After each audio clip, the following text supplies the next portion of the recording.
साईं मोरे जा शहरियो अस्सलाम वालेकुम या अली मदद।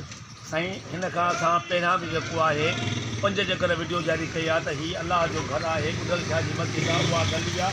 हे गटरनि जो बदबूदार पाणी बीठो आहे जो शहरनि खे अचण वञण में ऐं निमाज़नि खे निमाज़ पढ़ण में सख़्तु तकलीफ़ जो मुंहुं ॾिसणो पवे थो।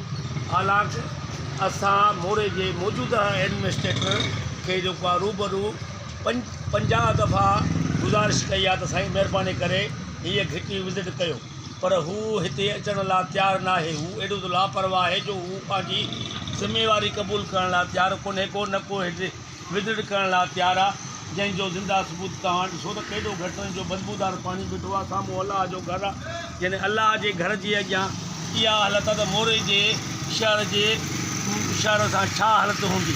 हालांकि मोरो म्यूनिसिपल में 150 खां मथे स्वीपरनि जे नाले ते वाइट कलर स्वीपर आहिनि जेके घर वेठे पघार खणनि था, ऐं उन्हनि खां कुझु चंद माण्हू जेको आहे वीज़ा ते छॾे उन्हनि खां 5000 खां 6000 रुपया हर महीने वठी ऐं उन्हनि खे छॾियो वियो आहे, जेके कमु करण बजाए घर वेठा आहिनि वाइट कलर स्वीपर, ऐं उन्हनि खां केरु पुछाण करण वारो कोन्हे को। असां हिन वक़्तु नेब जे आला इख़्तियारी खे पुरज़ोर गुज़ारिश कंदासीं त साईं अचो मोरे शहर जी विज़िट कयो ऐं मोरो म्यूनिसिपल इंतिज़ामिया खां पुछाणो कयो त हर महीने सिंध हुकूमत तव्हांखे 2 करोड़ रुपया ॾिए थी शहर जे सफ़ाई सुथराई ऐं पघारुनि लाइ, त उहे माण्हू किथे कमु कनि था सफ़ाई सुथराई वारा, ऐं 2 करोड़ रुपया किथे ऐं कीअं ख़र्चु कई वञे थी।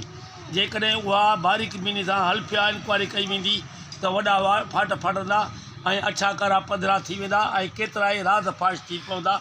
महिरबानी सर, काफ़ी दफ़ा अवां एहतजाज कया आहिनि ऐं इहा ई कंडीशन सूरत हाल रही आहे, इन ते अमल कहिड़ी सबबु छो नथो थिए? साईं हीउ जेको आहे अमल इन करे कोन थो थिए जो अॻूणे चेयरमैन ऐं अॻूणे CMO जो खाटू जेको आहे उहो जेको आहे ख़ासि जेको आहे मनपसंदि जेको आहे माण्हू आहे मुकेश, जंहिंखे 18 लखनि जो कचनि स्वीपरनि जे नाले ते सफ़ाई जो ठीको ॾिनो वियो आहे।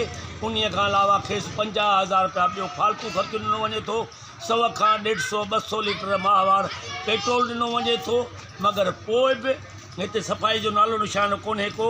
उहो ठेकेदार खां जेको आहे पुछो वञे, इंक्वायरी कई वञे त हुन जा माण्हू सफ़ाई वारा माण्हू जेको आहे कचा मुलाज़िम किथे आहिनि। उहा सिर्फ़ु अंगपूरी आहे। जेकॾहिं उहे कचा मुलाज़िम स्वीपर या 150 खां मथे जेको आहे स्वीपर जे नाले ते जेकॾहिं कमु कनि त मोरो शहर पेरिस बणिजी वञे। मगर हिते तव्हां हालत ॾिसो त ऑफिसर म्यूनिसिपल ऑफिसर जेको आहे ऑफिस में कंहिं बजे अचनि था, एडमिनिस्ट्रेटर कंहिं बजे अचे थो, शहर जी विज़िट न कंदो त हीअ हालत हूंदी। म्यूनिसिपल हर भेरे पंहिंजी जान छॾण लाइ इहो इल्ज़ाम हणे थी त भाई पब्लिक हेल्थ वारा खूह कोन था हलाइनि, पर जॾहिं खूहनि ते वञूं था त हू म्यूनिसिपल वारनि ते इल्ज़ाम हणनि था त बाबा खाती कोन था कराइनि, हू हिक ॿिए ते इल्ज़ाम हणनि था ऐं विच में शहरनि सां ई हालत आहे। हाणे मूंखे ॿुधायो त माण्हू मोरे जा शहरी किरोना वेघे मरंदा या हिन गंदगीअ वेघे मरंदा, फ़ैसिलो तव्हां कयो।